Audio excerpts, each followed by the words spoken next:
according to the statistics, around 10 to 15% people suffering with depression can commit suicide. For someone living with depression, acknowledging their emotions and talking to a person they trust is often the first step towards treatment and recovery.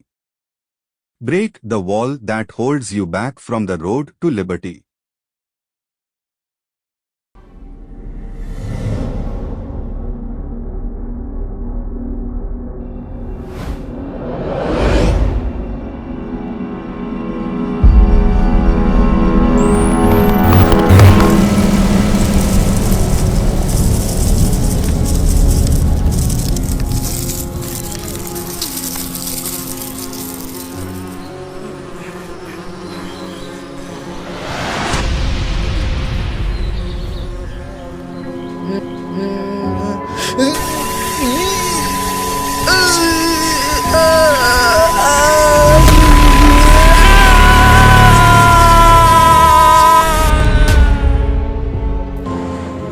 कुछ नहीं हुआ, शांत हो जाओ।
बेटे का हालत मुझसे और देखा नहीं जा रहा।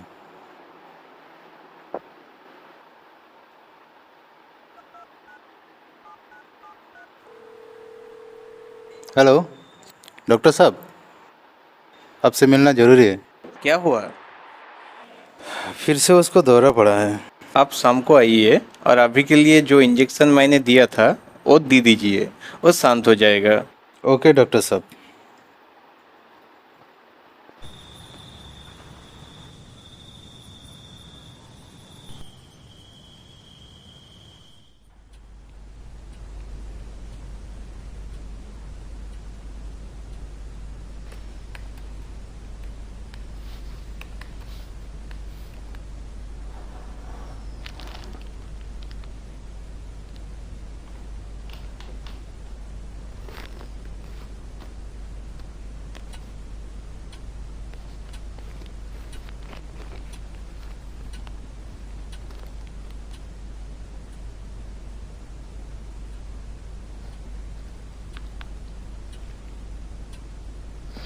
बहुत ही सेंसिटिव केस है। डॉक्टर साहब आइए, आपका ही इंतजार कर रहा था, बैठिए।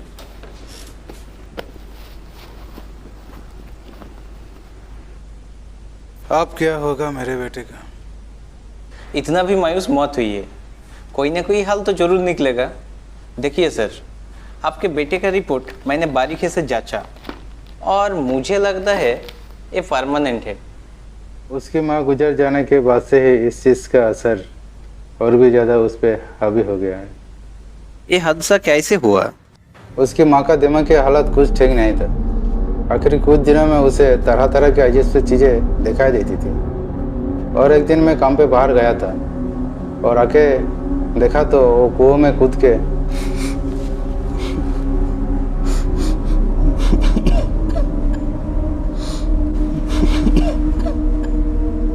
आपका दूसरा कोई लड़का लड़की है?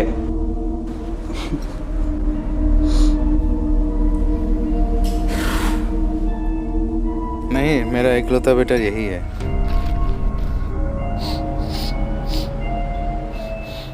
उसका बॉडी लैंग्वेज कुछ और कह रहा है। जो भी हो, लड़के को ठीक करना है।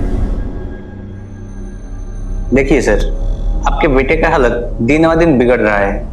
मेडिसिन उसके ऊपर अभी के लिए काम नहीं कर रहा, और जो लो फ्रीक्वेंसी साउंड है उसे बहुत ही ज्यादा फ्रीक्वेंसी में सुनाई दे रहा है। इस तरह से वो बहुत जल्दी अपना सुनने की क्षमता खो देगा। वो इसलिए उसका ब्रेन का नर्वस सिस्टम भी डैमेज हो सकता है, और वो अपना नॉर्मल जिंदगी छोड़ के इनसैनिटी और पैरानोया स्टेज में भी जा सकता है। अगर आप उसे बचाना चाहते हैं तो उसे एक लेस नॉइस या कोई साइलेंट जगह पे रखें, जिससे वो एटलीस्ट इस शोर शराब से दूर रहे। और कुछ मेडिसिन मैं लिख दे रहा हूँ, उसे देते रहिए। आखिर में कुछ तो भरोसा मिला। थैंक यू डॉक्टर साहब, मैं ऐसा ही करूँगा।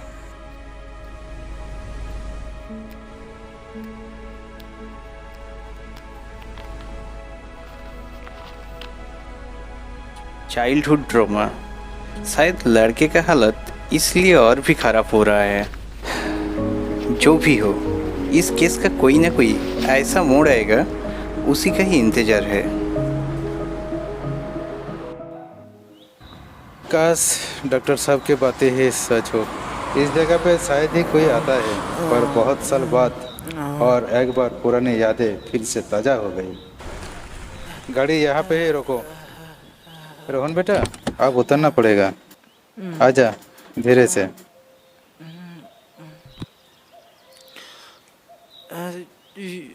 इस बार वो गलती दोबारा नहीं होगा। चल मेरे साथ।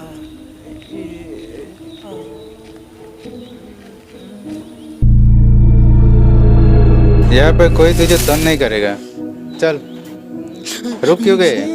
अरे चल धीरे से। फिर से रुके। ऊपर क्या देख रहा है? ऊपर क्या देख रहा है? चल धीरे से चलो। अरे अंदर चलो, अंदर कोई नहीं है, चलो।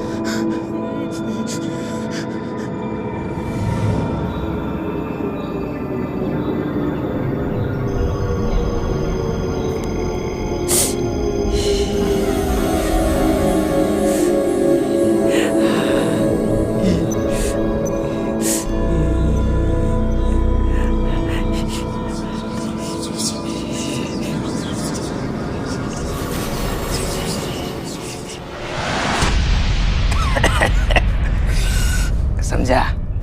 यहाँ पे एक तो लड़का आया है, नमूना है, नमूना साला। पागल है अंदर से।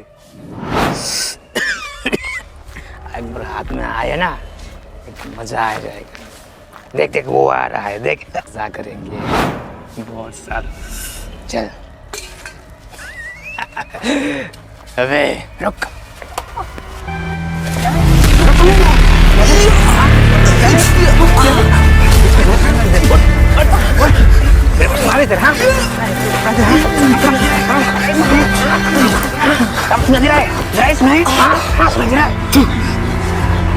ये देख देख देख, ले ले, अब सुनाई दे रहा है तेरे को? सुन के देख देख। हट,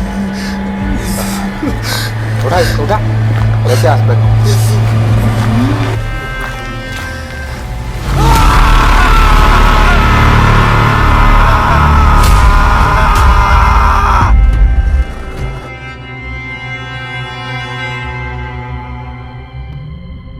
तुझे कितने बार बोला, यूं ही अकेले बाहर मत निकल। चार दीवार के अंदर ही तू सुरक्षित है। वो गुंडे यहाँ पे तुझे कुछ नहीं कर सकते।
अब मैं क्या करूं? उसका ये हालत कब तक मुझे सहना पड़ेगा? रागिनी, ये सब तुम्हारी वजह से ही हुआ। मैंने कोई गलत नहीं किया। आखिर मैं रोहन को ही क्यों? जो भी हो, एक बार देख के आता हूँ। बेचारा ने बहुत दर्द सहा है आज।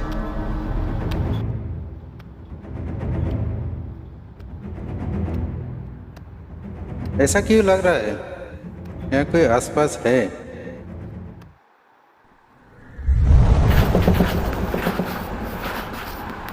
मैं यूं ही सोच रहा हूँ।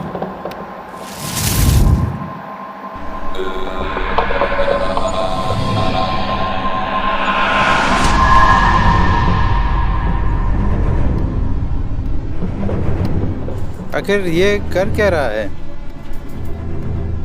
रेहान, रेहान, दर पर कान रख के क्या सुन रहा है? तू सोया क्यों नहीं? हाँ, ये सब क्या है? तू सुन क्या रहा था? रेहान, उठ वहाँ से। अरे ये क्या? चारों ओर इतना गिला गिला कैसे हुआ ये सब? क्या पता? जाके कुछ इंतजाम करता हूँ। रेहान को सोने देता हूँ।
रेहान आखिर दीवार पर कान रख के क्या सुनने की कोशिश कर रहा था? उसे इस तरह से तो पहले करते नहीं देखा।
Hello, hello.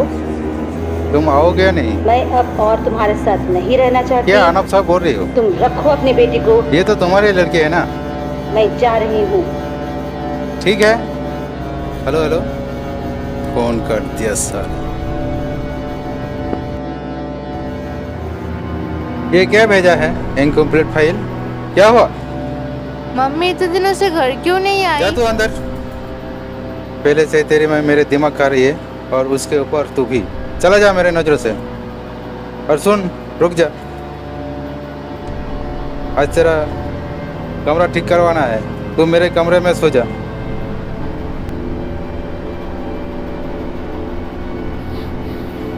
आज सब कुछ ठीक करना पड़ेगा। बहुत हो गया बदस, अब और नहीं।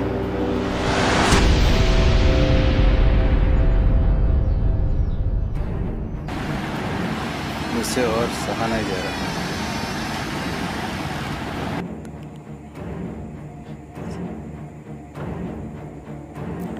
तेरी माँ मुझे छोड़ के गई, तू भी जा।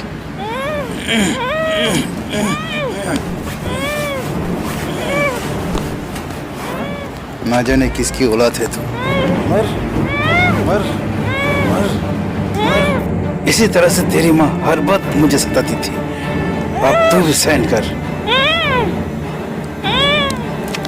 मर, देख कैसा लगता है। देख, मर जा, देख, मर जा।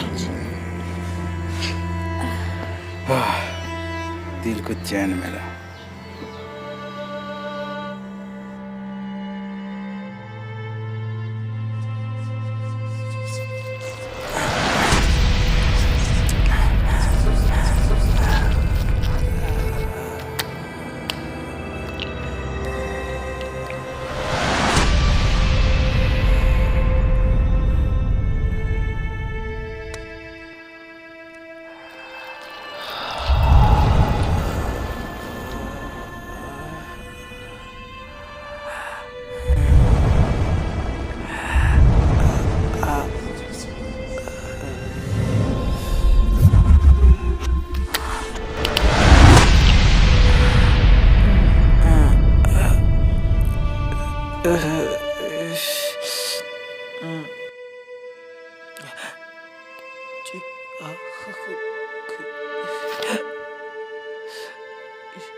मुझे ऐसा क्यों लग रहा है आज अचानक?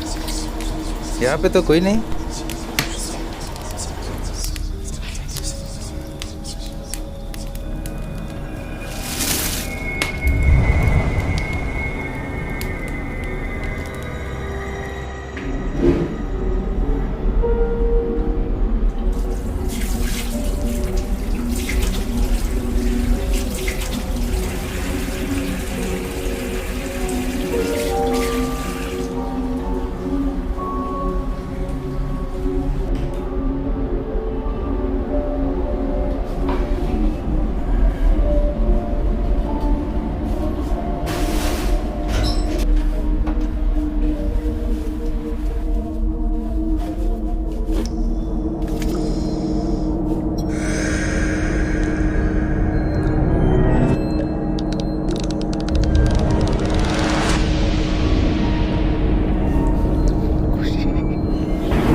जमर पगलरत जान छूटे।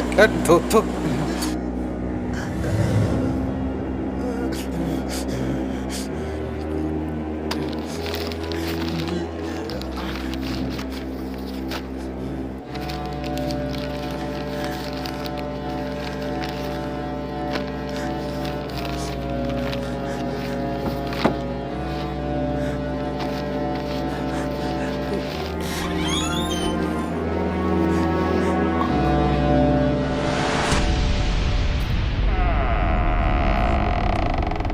ये यहाँ पे क्या हो रहा था? ये क्या है? ये फोटो रोहन को कैसे मिला? रोहन को शायद पता चल गया। हे भगवान, मुझसे अब और ये बर्दाश्त नहीं हो रहा। रंग ने मुझे छोड़ जाने के बाद मैंने खुशी को अपने हाथों से ही मारा और उसके बाद रेहान की माँ नीति को कुएं में धकेल के मर दिया। ये सब बातें अगर रेहान को पता चल गया, उसे ठीक कराना नामुमकिन हो जाएगा। उसे जरूर पता चल गया। मैं अब क्या करूं? मैं कैसे उसको सामने अपना मुंह दिखाऊं? एक ही रास्ता है।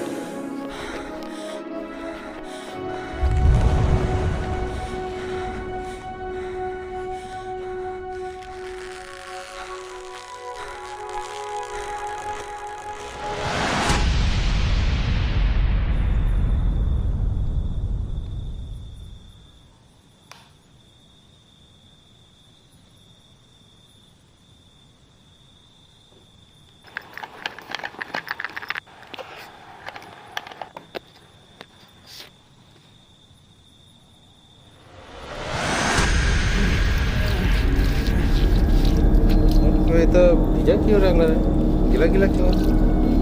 ऐसे हुआ है? कौन है वहाँ पे?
एक, दो, तीन,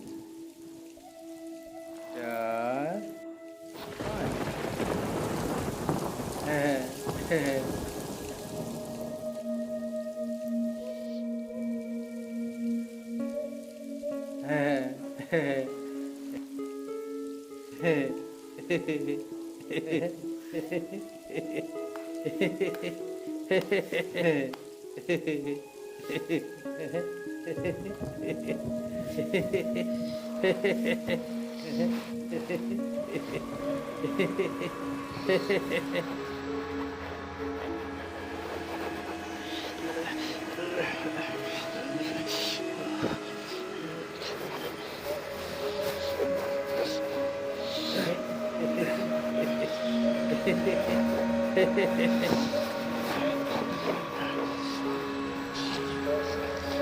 रेहान, रेहान, रेहान, रेहान।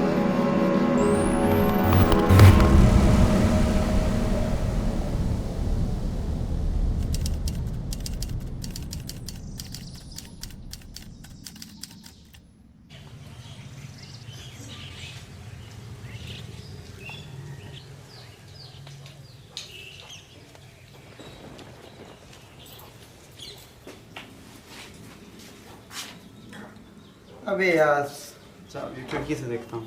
सूरज, ए सूरज इधर आ। सूरज इधर आ।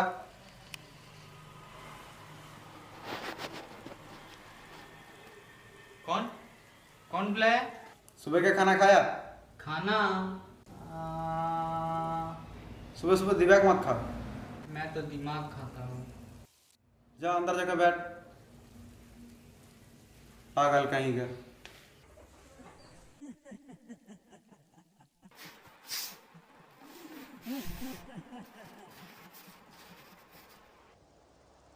अभी कौन है?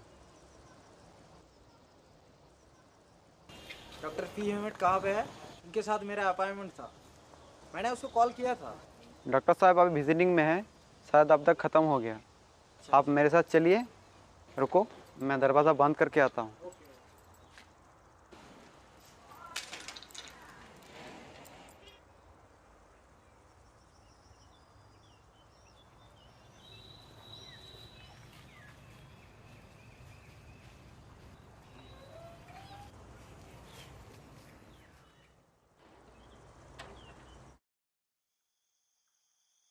सिस्टर, जैरेड का हालत कैसा है? कल रात को बहुत चीख रहा था, रूही रूही करके अपने सेल में। गार्ड ने मुझको इन्फॉर्म किया तो मैंने जाके उसको सेडक दे दिया। उसके बाद वो शांत हो गया एंड सो गया। रिपोर्ट दिखाइए। सब कुछ तो ठीक ही है। ठीक है किया। जिंदगी किसके साथ कैसे खेल जाती है किसे पता। देखो खुद ही डॉक्टर था, बट ऑपरेशन थिएटर में अपने बीवी को ही बचा नहीं पाया, वो मर गए। और देखो आज की उसका हालत। जिंदगी। सर देखिए कोई आ। कौन?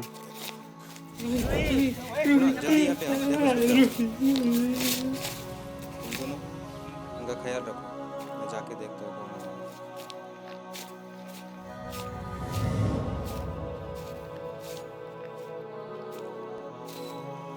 हाँ रेहान सर, कुछ दिनों से मैं भी आपको कॉल करने के लिए सोच रहा था, लेकिन आपने कल ही कॉल किया। अच्छा ही हुआ।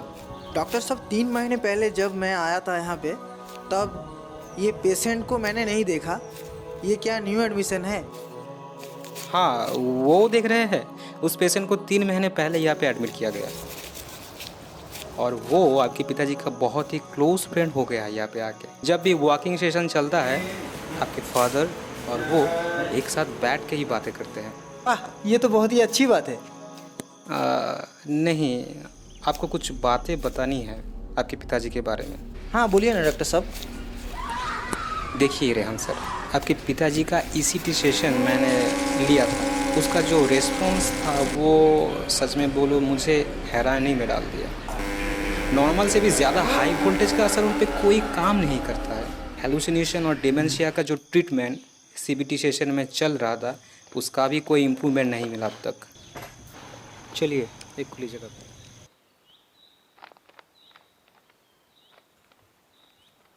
और एक काउंसलिंग थेरापी सेशन में मुझे एक यूनिक सी बात पता चला। आइए बैठ के बात करते हैं। ओके। और उस बात को कंफर्म करने के लिए मुझे आपके पिताजी के सेल में जाके चेक करना पड़ा, तब जाके मुझे विश्वास हुआ। वो क्या बात है डॉक्टर साहब? आपके पिताजी हर रोज़ एक ही सपना देखते हैं जिसमें वो खुद को एक नॉर्मल पर्सन की तरह देखते हैं और उनका जो भी प्रॉब्लम यानी कि लो फ्रीक्वेंसी साउंड को बहुत ही ज़्यादा हाई फ्रीक्वेंसी में सुनाई देना, हेलुसिनेशन, डिल्यूशनल थॉट्स, तरह तरह की अजीब सी चीज़ें दिखाई देना, सुनाई देना, जिसे और कोई भी सुन या देख नहीं सकता है, और जो आपकी मम्मी को भी एक्सपीरियंस होता था, आपने बोला था ना? हाँ बोला था। और उसके ऊपर 2 मर्डर, वो सब कुछ एक ही सपने में देखते हैं। और सबसे स्ट्रेंज बात ये है रेहान सर, वो समझते हैं उनका जो भी मेंटल प्रॉब्लम है वो सब आपको यानी कि उनके खुद के बेटे को है, और इसलिए वो सपने में आपको एक डॉक्टर के पास ट्रीटमेंट करने के लिए ले जाते हैं। और सबसे फ़नी चीज़ ये है, उन सपनों में वो मुझे एक गुंडे की तरह देखते हैं जो आपको आके मारता है। और कुछ ही देर पहले जो पेशेंट को मैंने दिखाया था ना वहाँ पे, उस पेशेंट को आपके पिताजी एक डॉक्टर की तरह देखते हैं और उनके पास ही आपको वो लेके जाते हैं, और डॉक्टर के कंसल्ट करने के बाद वो आपको दूसरी जगह पे लेके जाते हैं। और आखिर में आप सब कुछ जान गए हैं ये सोच के आपके पिताजी खुद ही सुसाइड कर लेते हैं और उसके बाद उनका सपना टूट जाता है। चलिए मिलके आते हैं। रुकिए, और एक चीज़, आपके पिताजी हर बार एक 15 या 16 साल की लड़की का जिक्र करते हैं। डॉक्टर साहब वो लड़की कौन है? किधर? उधर है डॉक्टर साहब। कहाँ पे? यहाँ पे खड़ी है। अरे मुझे दिखाई दे रही है। कोई मुझे उधर है तो कोई डॉक्टर साहब। लड़की दिखाई नहीं दे रहा है। अरे है डॉक्टर साहब, देखिए जरा। वो क्या पहनी हुई है? ब्लैक कलर का ड्रेस। कोई नहीं, चलिए। अरे है डॉक्टर साहब, देखिए ना जरा। चलिए।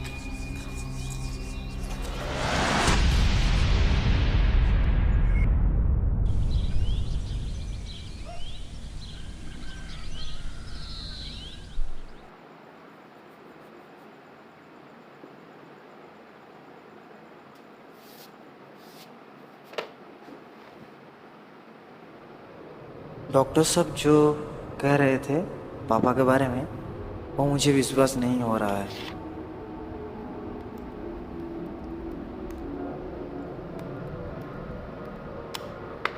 अचानक क्यों मुझे वो लड़की दिखाई दिया? डॉक्टर साहब क्यों देख नहीं पाए? ये मुझे क्या हो रहा है? पापा ने और क्या क्या राज छुपा के रखा है, ये मुझे पता लगानी है।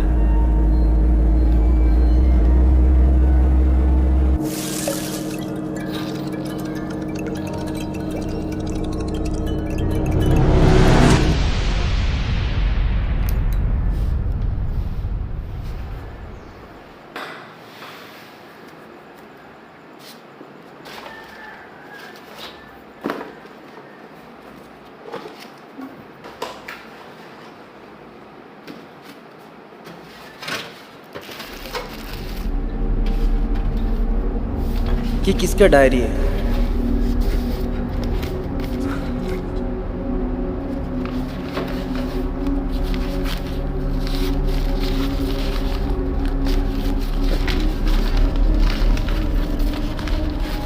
तस्वीर?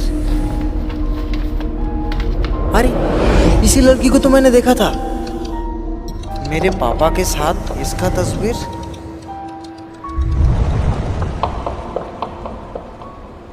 मुझे कुछ समझ नहीं आ रहा। इसको लेके जाके अच्छी तरह से देखना पड़ेगा।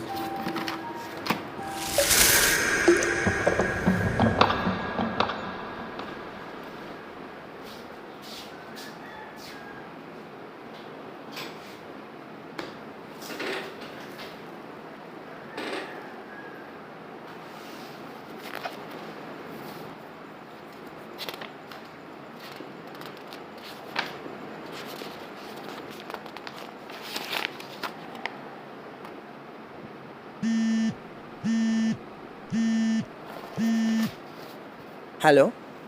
Hello Rehan sir. हाँ बोलिए। सर आपके पिताजी के बारे में कुछ कहना था। हाँ बोलिए ना। आपके पिताजी अब इस दुनिया में अब नहीं रहे। हाँ? कैसे हुआ ये सब? अचानक उससे एक हेलो पापा ने भी मुझको छोड़ के चला गया। मेरा क्या होगा? कुछ नहीं समझ रहा।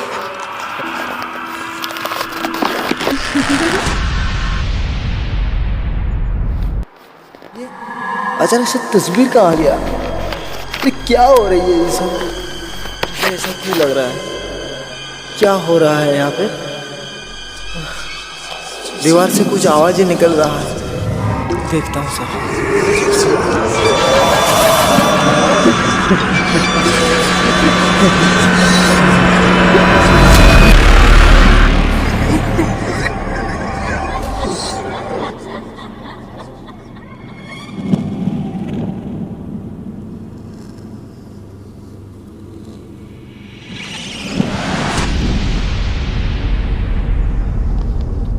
क्या पता इस केस के बारे में सर क्या सोच रहे हैं,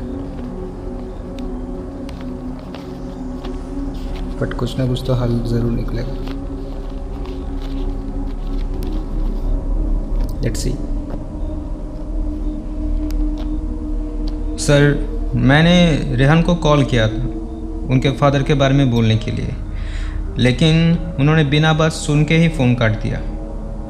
पर वो बाद में मुझसे मिलने आए, तब कुछ कुछ बातें उन्होंने मुझे बताया और वो सब बातें मैंने आपको बोल दिया। लेकिन सर मैं ये सोच रहा था कि इस केस का क्या हाल निकालूं। रेहान के फादर तो स्ट्रेस हार्ट अटैक के कारण चल बसे, right? Broken heart syndrome. Same See boy, the case you are sharing has so many ending points. Anyways, sir please explain. देखो, रेहान का जो कंडीशन है और उनके फादर का जो कंडीशन था, तुम अगर चाहो तो भी उसे डिसोसिएटिव आइडेंटिटी डिसऑर्डर या ओसीडी की कैटेगरी में लेके जज नहीं कर सकते। स्किज़ोफ्रेनिया के अंदर जो भी सीजर्स देखा जाता है वो सब तुम लेवल कर सकते हो इन ए सर्टेन एक्सटेंट, मगर फिर भी all depends on the observation. But see, तुम्हें ये जानना बहुत ही जरूरी है कि what is the source. Sir अभी तक इस केस के बारे में मैंने जो भी सोचा, I think it's all about severe depression. Depression का सबसे एक्सट्रीम कंडीशन है ये। यार, bipolar extreme low and. Yes sir, Paranoia stage में जब भी रेहान के फादर को सीजर पड़ता था तब वो ये सब बातें सोचते थे। लेकिन रेहान की मम्मी के साथ जो हुआ वो हादसा रेहान ने किसी को नहीं बताया, और वो जब उनके फादर को यहाँ पे भर्ती करने के लिए ले आए तब भी मुझे नहीं बताया। मुझे ये सब बातें रेहान के फादर की थेरेपी सेशन में पता चला, और जब मैंने जाके रेहान को पूछा ये सब, तब जाके उन्होंने सब कुछ कबूल किया। हमीद, बात को थोड़ा बारीकी से सोचो।